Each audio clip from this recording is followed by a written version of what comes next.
What would you do if the only thing you could afford in this world was a memory? If all you had left was a single silver dollar, a grief so heavy it felt like stone in your pocket, and the deed to a place everyone called a tomb? For 18-year-old Ruthie Callahan, standing on the dusty main street of Dustfall, California, in the summer of 1876, this wasn't a question. It was the stark and brutal truth of her life. She had just spent her last dollar to buy a collapsed and forgotten gold mine, a place the county clerk called Gideon's Folly. But the truth waiting inside that broken earth was a secret far heavier than gold, a story of justice so long buried that only the hands of an orphan with nothing left to lose could ever hope to unearth it. Settle in and stay close, and let us know in the comments where you're watching from, because this is a story about the patience of stone and the enduring weight of a hidden truth. Ruthie Callahan arrived in Dustfall with little more than the clothes on her back, her father's worn pickaxe, and a silence that had settled deep in her bones. The fever had taken her mother first, swift and merciless. Her father, a man who had spent his life reading the language of rock and seam, had followed a week later, his powerful hands finally still. They had buried them both in a small plot overlooking the dry wash, the scent of fresh-cut pine from the coffins, a final sharp memory that clung to Ruthie like the dust of the road. She was alone now, a fact as vast and indifferent as the Sierra sky above. The town saw her as a ghost, a relic of a family that had come seeking a fortune and found only a grave. They looked through her, their gazes sliding past as if she were made of smoke. After the doctor and the undertaker were paid, she was left with a single silver dollar, its edges worn smooth with the hopes of 1,000 other hands. At the county clerk's office, a stuffy room that smelled of aging paper and stale tobacco, she asked to see the claims ledger.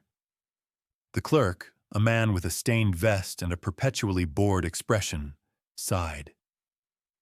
"Nothing worth having, girl. Everything good was pulled from these hills 30 years ago." He pushed the heavy book across the counter. The pages were a graveyard of failed dreams, names crossed out, claims marked abandoned or forfeit. Most were priced for pennies on the dollar, legal scraps meant to clear the county's books. Her finger traced down the list of forgotten names until it stopped on one: Gideon's Folly. The price listed next to it was $1. "That one," she said, her voice quiet but clear. The clerk chuckled, a dry, rattling sound. "The Folly? Child, that mine collapsed before you were born, killed the man who dug it. They say it was tapped out anyway. You'd be buying a headstone is all." Ruthie looked at the coin in her palm. A headstone for $1 felt like a fair price for the end of a world. "I'll take it," she murmured. The men loafing by the stove snickered. The transaction was swift. A few scratches of a pen, the thump of a rubber stamp, and the deed was hers. It was a single sheet of brittle yellowed paper. The ink faded to a ghostly brown. It declared her the sole owner of a plot of land no one wanted, and a hole in the ground everyone mocked. As she walked out, the clerk's words followed her. $1 for a tomb. Seems fitting." She clutched the paper in her hand, the sharp corners digging into her palm. It wasn't a tomb. It was the only thing on earth that belonged to her. The deed felt impossibly light in her hand, a whisper of ownership for a place of ruin. In the town's memory, Gideon's Folly was less a mine and more a cautionary tale told to greenhorns and children. The story went that old Gideon Hale was a stubborn fool who chased a phantom vein, digging deeper and deeper into unstable shale until the mountain finally shrugged and took him, burying him under 1,000 tons of rock and shattered timber. They said he'd found nothing, that his obsession had left him with empty pockets and an early grave. The mine was a monument to failure, a scar on the hillside that served as a warning against hope. Ruthie folded the paper and tucked it into the pocket of her worn dress. She knew what she needed, not pity, not advice, but supplies. At the general store, the smells of canvas, coffee, and salted pork filled the air. The proprietor watched her with wary eyes as she gathered a small sack of flour, a tin of coffee, a side of bacon, and a few precious candles. She had no money, but she had her father's pickaxe. It was a beautiful tool, the head forged from fine steel, the hickory handle worn smooth and dark with the sweat of 1,000 days of labor. She set it on the counter. "I need to trade," she said. Before the man could refuse, a voice spoke from the back of the store. "Her credit is good."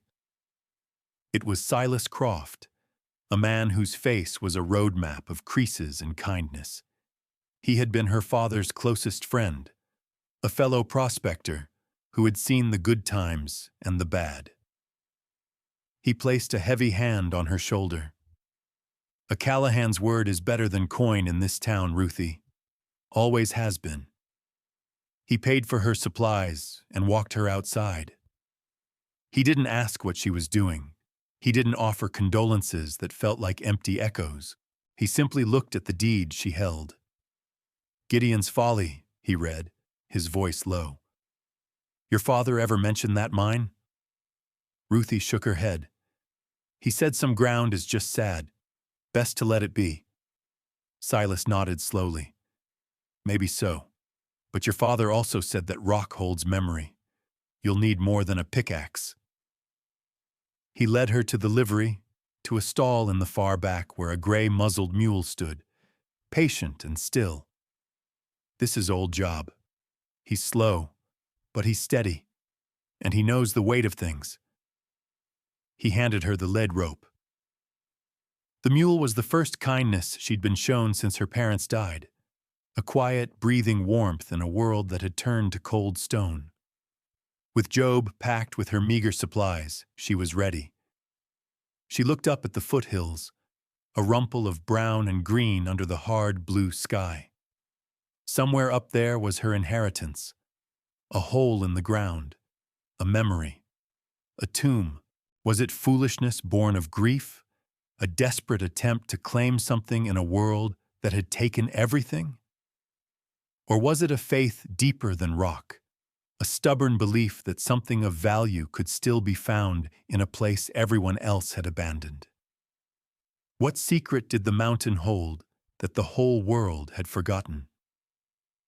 We invite you to share your thoughts in the comments below, and if this story speaks to you, please consider subscribing for more tales of the forgotten frontier. Because when Ruthie Callahan finally reached the mine's collapsed mouth, the silence that greeted her was not empty. It was waiting. The news of her purchase traveled through dustfall on whispers and wry smiles. The girl who bought a grave. The orphan who traded her last dollar for a pile of worthless rock. She became a story, a piece of local color, another fool drawn to the promise of the hills only to be broken by them. As she walked old Job through the center of town on her way out, the whispers were like the rustle of dry leaves. Men on the saloon porch stopped their conversations to watch her pass, their eyes a mixture of pity and contempt. Women behind curtained windows shook their heads. She kept her gaze fixed on the dusty road ahead, her face a mask of quiet resolve. Her father had taught her that. "Let the talk blow by you like the wind," he'd say. "It can't move you unless you let it." But some wind was stronger than others. Outside the assayer's office stood Judge Thaddeus Sterling.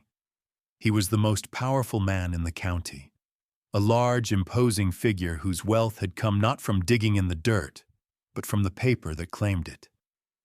He owned the biggest ranch, the town's only hotel, and the bank.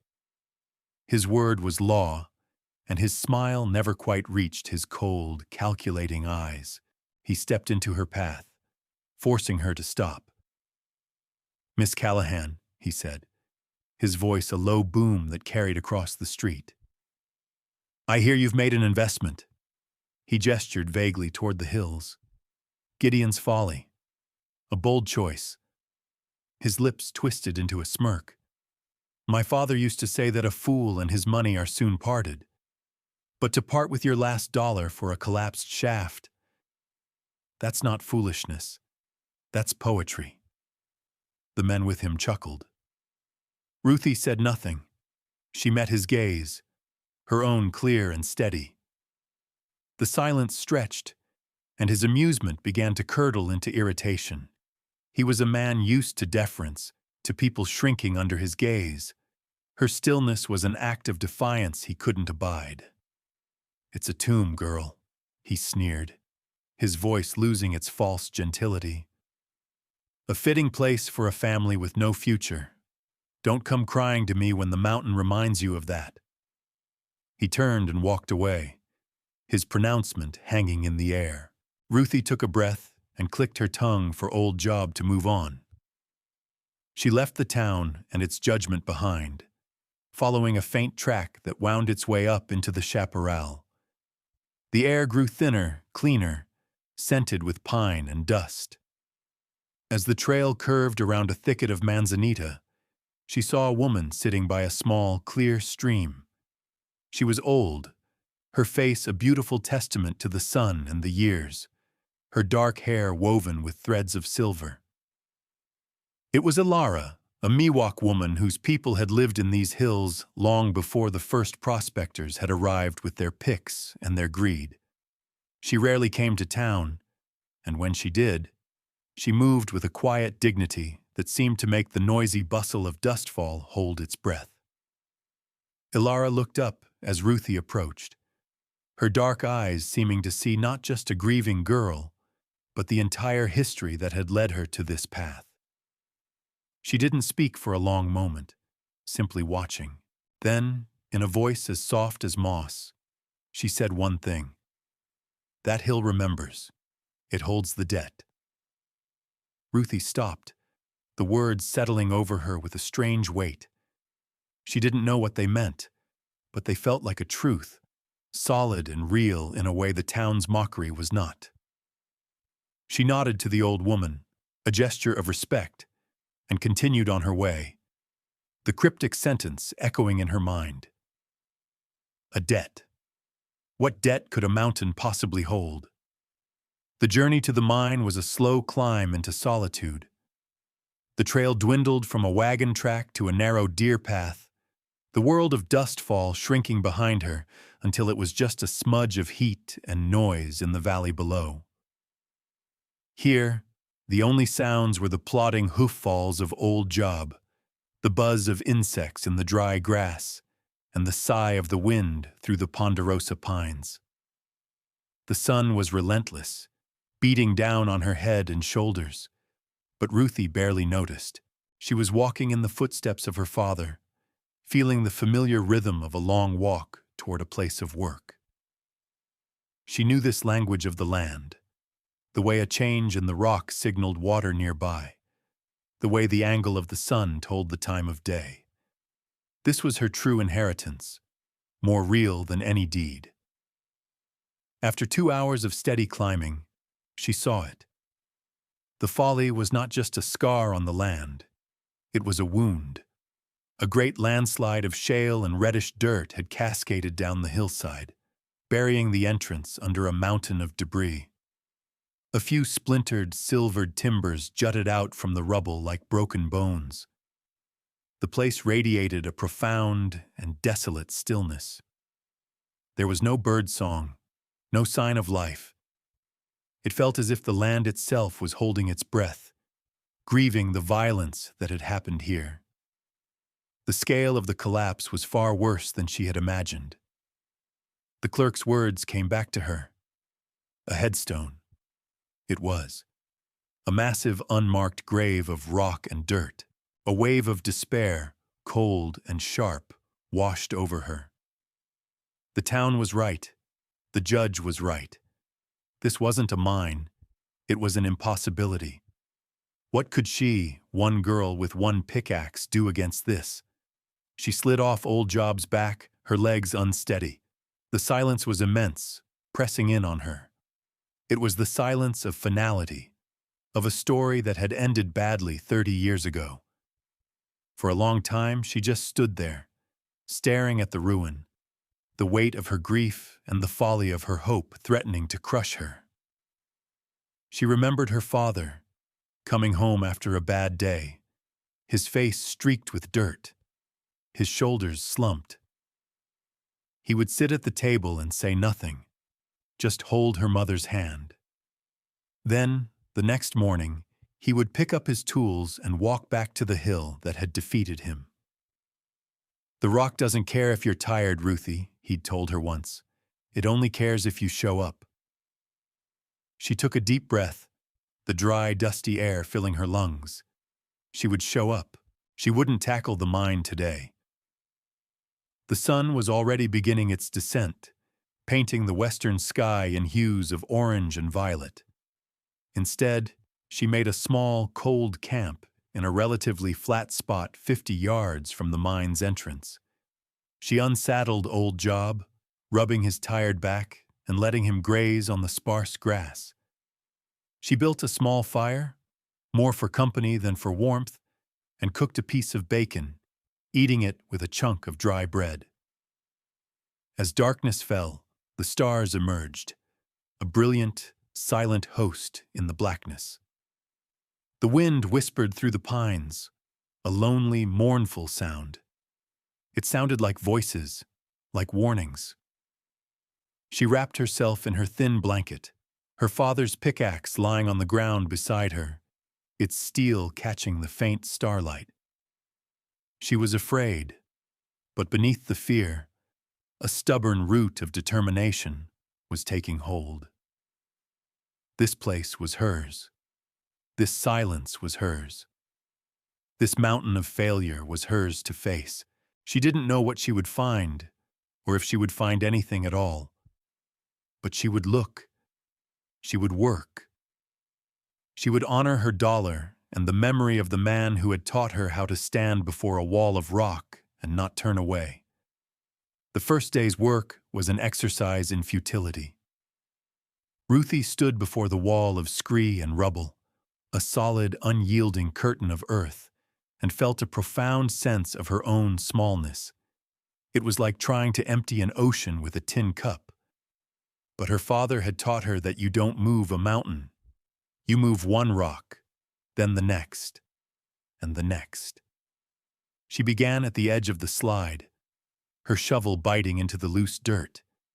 It was slow, grueling work. The sun beat down, and sweat stung her eyes, tracing clean paths through the grime on her face. Old Job stood nearby in the shade of a lone pine, watching her with patient, knowing eyes, his occasional snort a quiet commentary on her labor. For days, this was her rhythm. Wake at dawn, drink coffee boiled over the fire, and work until her arms and back screamed in protest. She moved stones by hand, shoveled dirt, and hauled away the debris in canvas sacks loaded onto Job's back. Each evening, she would survey her progress, a small, almost imperceptible dent in the face of the landslide. The town, the judge, the whispers, they all faded, replaced by the simple, brutal reality of the work. Her world shrank to the scrape of her shovel, the heft of a rock, the burning in her muscles. One afternoon, nearly a week into the labor, her shovel struck something that made a dull, resonant thud. Not the sharp crack of rock, but something softer, more forgiving. Wood. She dropped the shovel and began to dig with her hands, her heart beating a little faster.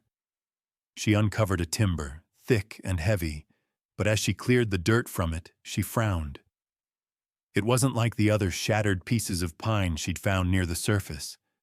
This beam was different, It was oak, its grain tight and dense, darkened by the earth, but miraculously preserved.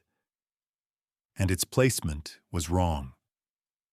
The other timbers had been horizontal, part of the frame meant to shore up the tunnel's roof.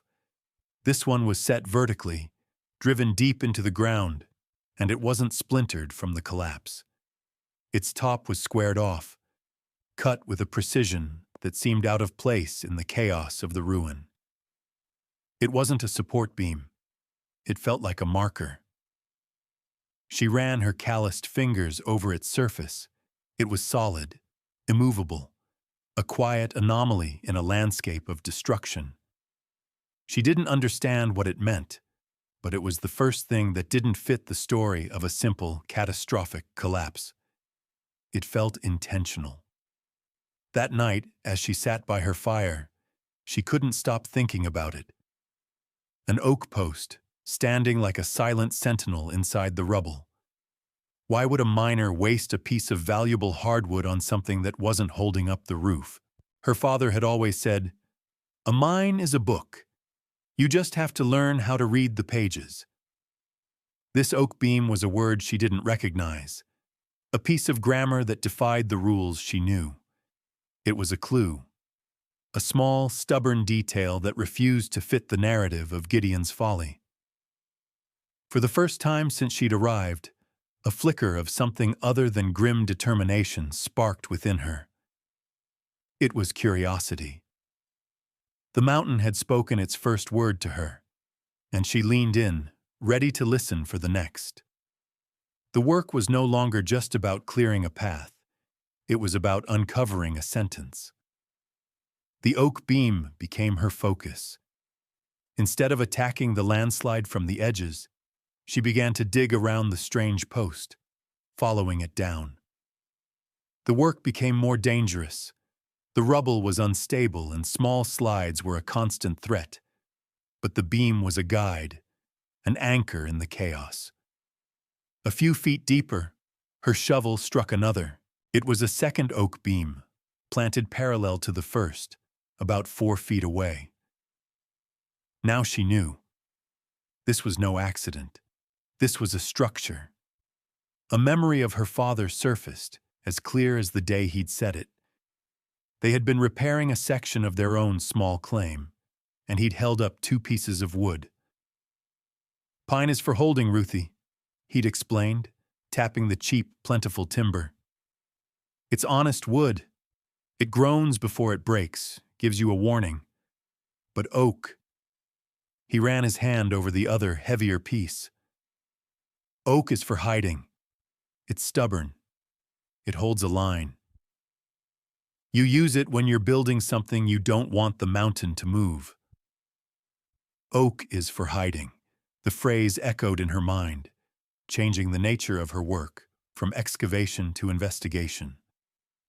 She wasn't just clearing a collapse. She was searching for what Gideon Hale had been trying to protect. The days bled into weeks. Her body hardened, her hands becoming broad and calloused, tools in their own right. She and Old Job worked as a team. She would dig and pry, and he would haul the heavy sacks of rock away to be dumped down the slope. He was her only companion, his quiet presence a bulwark against the overwhelming loneliness of the task. He would stand for hours, flicking his ears at the sound of her pick, his deep, slow breaths a steady rhythm against her frantic labor. Sometimes, in the evenings, she would talk to him, her voice rusty from disuse, telling him about her father, about the mockery of the town, about the stubborn oak beams that were slowly, painstakingly revealing themselves. He would listen, his large, dark eyes seeming to understand. She found a third beam, then a fourth, forming a clear, rectangular frame within the earth. It was a hidden corridor, a tunnel within a tunnel, built to withstand the very collapse that had buried it. It became clear that Gideon's death was not the tragic accident everyone believed it to be. The landslide hadn't been a random act of geology. It had been deliberate. Someone had blasted the hillside, bringing it down to seal this place, to bury whatever secret Gideon had hidden behind his oaken gate. The thought sent a chill through her, despite the oppressive heat. She was no longer just a girl trying to reclaim a worthless mine. She was treading on the edges of a crime, disturbing a silence that someone had killed to create. The work took on a new urgency, a new gravity. She was digging not for gold, but for a ghost, for a man whose story had been deliberately and violently erased. Her father's pickaxe felt different in her hands now. It was not just a tool for breaking rock, but an instrument of justice, a key to unlock a 30-year-old secret. The question that drove her now, shovelful by shovelful, was no longer if Gideon had hidden something, but what it was, and who had been willing to murder him to keep it buried. After a month of relentless labor, she stood at the base of the oak frame. The landslide was cleared away from this small section, revealing what looked like a solid wall of rock, neatly fitted between the heavy timbers. But it wasn't natural bedrock. The stones were different sizes, fitted together with a careful, deliberate skill. It was a false wall, a plug. This was the door. Her heart hammered against her ribs. Everything had led to this moment. She took her father's longest pry bar, wedged it into a crack between two of the stones, and threw her entire weight against it. The rock groaned, scraped, and then shifted just an inch. It was enough. For the next hour, she worked with a focused intensity, leveraging one stone out, then another. Finally, she created an opening just big enough to squeeze through. A gust of air, cool and impossibly dry, breathed out from the darkness, carrying the scent of deep earth and stillness. It was the smell of a place that had not been touched by sunlight or living breath for a generation. She lit a candle, its small flame trembling, and pushed it through the opening. The light didn't extinguish. Taking a deep, ragged breath, she slid through the narrow gap. She was in. The chamber was small, no bigger than a pantry, the walls hewn from the solid rock of the mountain. It was utterly bare, except for a single object in the center of the floor, a heavy tin lockbox dulled with a fine layer of dust. For a moment, she just stared at it, the candlelight flickering across its surface. This was it, the heart of the folly, the reason for the oak, the false wall, the murder. With trembling hands, she knelt and lifted the lid. It wasn't locked. The first thing she saw was the glint of gold. The box was half filled with raw nuggets, not flakes or dust, but solid, heavy pieces of pure, high-grade ore, ranging from the size of a bean to a clenched fist, a fortune. Enough to change her life, to silence the mockery of the town forever. But as she reached in, her fingers brushed against something else, something wrapped in oilcloth. She lifted the packet out. It was heavy, dense with paper. Carefully, she untied the string and unrolled the contents on the stone floor. The first documents were assay reports from an office in Sacramento, not Dustfall. She scanned the figures, her breath catching in her throat. The numbers were staggering, describing a vein of unparalleled richness. The folly was not tapped out. It was one of the richest strikes in the entire region. Beneath the reports were deed transfers, a series of them, showing Gideon Hale buying up the surrounding parcels of land, acre by acre, and then the final document. A bill of sale transferring all of Gideon's land, the mine, the surrounding acres, everything, to another man. The price was insultingly low, a fraction of its true worth. The signature of the buyer was elegant, practiced, and chillingly familiar. Judge Thaddeus Sterling. Tucked at the very bottom of the box was one last thing. A letter, written in a rough hand on a single sheet of foolscap. It was dated the day before the mine collapsed. It was addressed to a brother in the East, a letter Gideon Hale never had the chance to send. It read, "Brother, the vein is richer than I dreamed. But there is a shadow on this place. A man named Sterling, a lawyer in the county seat, knows what I have. He wants the land.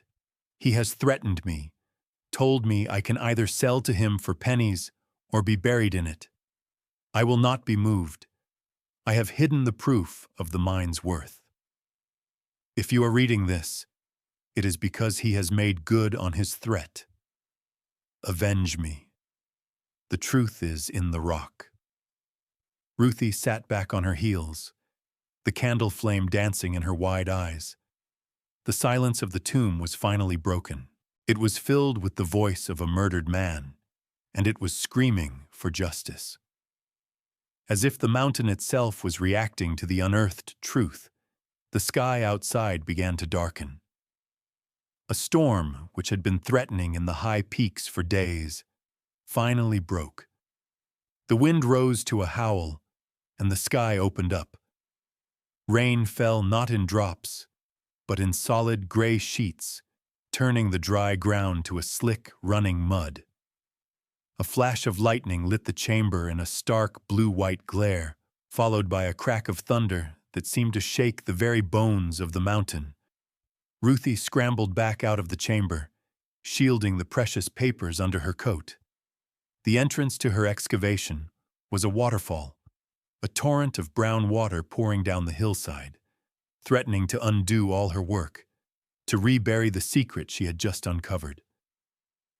The water was washing away the loose dirt and rock around the mine entrance, undermining the very ground she stood on. If it collapsed again, she would be trapped, and the evidence would be lost forever. Panic, cold and sharp, seized her. But then her father's voice, calm and steady in her memory, cut through the fear. "Don't fight the water. Show it where to go." She grabbed her shovel, soaked to the skin, blinded by the rain, and lit only by the intermittent flashes of lightning. She began to dig. She worked with a desperate, frantic energy, carving a trench to divert the worst of the flood away from the mine's entrance. The mud was heavy, sucking at her boots, trying to pull her down. Her muscles, already exhausted from weeks of labor, burned with a fire that was almost unbearable. She was on the verge of collapse when she heard a sound over the roar of the storm, a shout, thin and desperate. Peering through the deluge, she saw it. A short distance down the trail, a canvas-topped wagon was mired in the mud, one of its wheels shattered. A man was struggling to calm a panicked horse while a woman huddled in the wagon, trying to shield a small child. They were the Baileys, a family of homesteaders she'd seen in town once or twice. They were trapped, at the mercy of the storm. In that moment, Ruthie was faced with a choice. She could save her mine, her discovery, the proof that could bring her wealth and vindicate a dead man. Or she could help them. There was no hesitation. She left the trench half dug and slid down the muddy slope toward them. "This way!" she yelled over the wind. "There's shelter!" She helped the man, whose name was John, unhitch the terrified horse and lead it to the relative safety of the pine grove. Then, together, they carried his wife, Mary, and their feverish young son to the mine's entrance. It wasn't much, but it was out of the wind and the worst of the rain. Inside the shallow overhang, Ruthie shared what little she had. She gave them her last dry blanket to wrap the boy in, and brewed coffee over a small, sputtering fire she managed to coax to life in a protected corner. She had almost nothing, but she gave it freely. All through the long night, as the storm raged, she sat with them, a stranger who had offered them sanctuary. The gold, the papers, the judge, All of it receded, replaced by the simple, immediate duty of caring for a family in need. She had passed a test she didn't even know she was taking. In protecting the innocent, she had proven herself worthy of the truth she had found. The storm broke with the dawn. A washed, clean light spilled over the ravaged landscape. The Bailey family was weak and shaken, but safe. The boy's fever had broken during the night. John Bailey looked at Ruthie, his eyes filled with a gratitude so profound it needed no words. "We'd have perished out there," he said, his voice thick with emotion. "We have nothing to repay you with." "There's no debt," Ruthie replied quietly. She helped them salvage what they could from their wagon and pointed them toward a shortcut back to town. As they left, Mary Bailey turned back. "The whole town calls you a fool for being up here," she said. "They're the fools. You're the kindest soul in these hills." Their story arrived in Dustfall before Ruthie did. It spread from the livery to the general store to the saloon. A story not of a crazy orphan digging for phantom gold, but of a quiet hero who had saved a family from a storm. The narrative about her began to shift, the whispers of mockery replaced by murmurs of respect. Later that day, Ruthie walked into town. She was covered in mud, her clothes torn, her face etched with exhaustion. But she walked with a new purpose. Old Job followed faithfully behind her. She didn't go to the sheriff, who was known to be in Judge Sterling's pocket. Instead, she went to the hotel, where she'd heard a circuit lawyer from Sacramento was staying. She found Mr. Davies in the dining room, a prim, well-dressed man with intelligent eyes. She walked to his table and placed the oilcloth-wrapped packet beside his plate. "I believe this requires your attention," she said. He looked up, annoyed at the interruption from the bedraggled girl, but something in her steady gaze made him pause. He unrolled the papers. He began to read. The room fell silent as people watched. Mr. Davies's expression shifted from mild irritation to sharp interest, then to grim comprehension, and finally to cold, hard anger. He read Gideon's final letter aloud, his voice ringing with authority. When he finished, he looked at Ruthie, his eyes wide with a mixture of shock and profound respect. "Miss Callahan," he said, his voice quiet but carrying through the stunned room. This is irrefutable. This is a reckoning 30 years overdue." At that moment, Judge Sterling himself entered the dining room, laughing with a business associate. He stopped short when he saw the scene. The lawyer, the papers spread on the table, and every eye in the room fixed on him. His face, usually ruddy with confidence, went pale. The laughter died in his throat. He saw the assay reports, the deeds, his own signature on a document of fraud. He saw the ghost of Gideon Hale standing right there in the form of a quiet, 18-year-old girl. There was no shouting, no dramatic confrontation. There was only a heavy, damning silence. The townspeople looked from the powerful judge to the orphan girl, and for the first time, they saw who truly held the power. It wasn't the man with the money and the land. It was the girl with the truth. Judge Sterling, the man who had mocked her, who had called her inheritance a tomb, was undone. Humbled not by force, but by a few pieces of paper and the unyielding courage of one young woman. A month later, the world had changed. Federal marshals had come to Dustfall. Judge Sterling was gone, his empire of deceit dismantled, his properties forfeit pending a trial in Sacramento. The town itself seemed to breathe easier, freed from a weight it hadn't even known it was carrying. The ownership of Gideon's Folly and all the surrounding land was now legally and indisputably Ruthie Callahan's. The news of the mine's true richness had spread.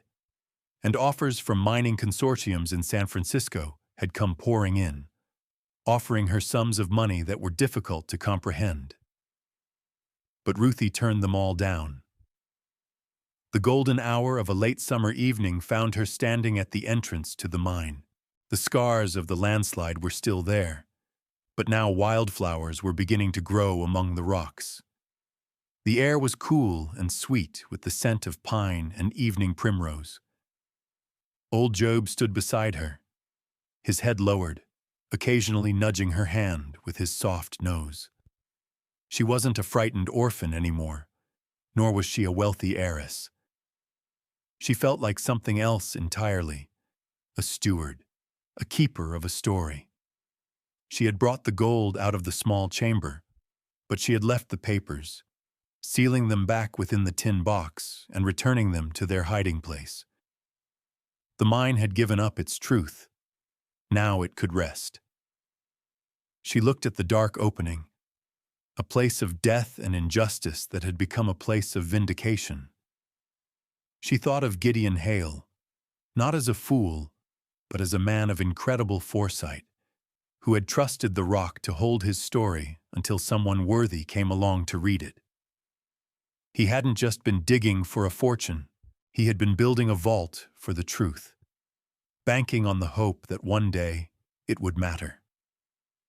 She reached out and placed her palm flat against the cool, solid rock of the hillside. It felt steady, ancient, and alive.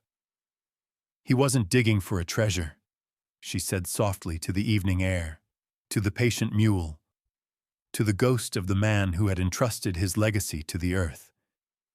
He was burying a truth, and in finding it, she had found not riches, but herself. Thank you for staying with us for this journey into the past. This has been a story about the enduring power of quiet conviction, and how sometimes the greatest treasures aren't the ones that glitter. If you were moved by Ruthie's story of patience and justice, please consider leaving a like and subscribing to our channel for more tales from the frontier. We'll be back next week with another story of a forgotten place and the secret it was waiting to tell.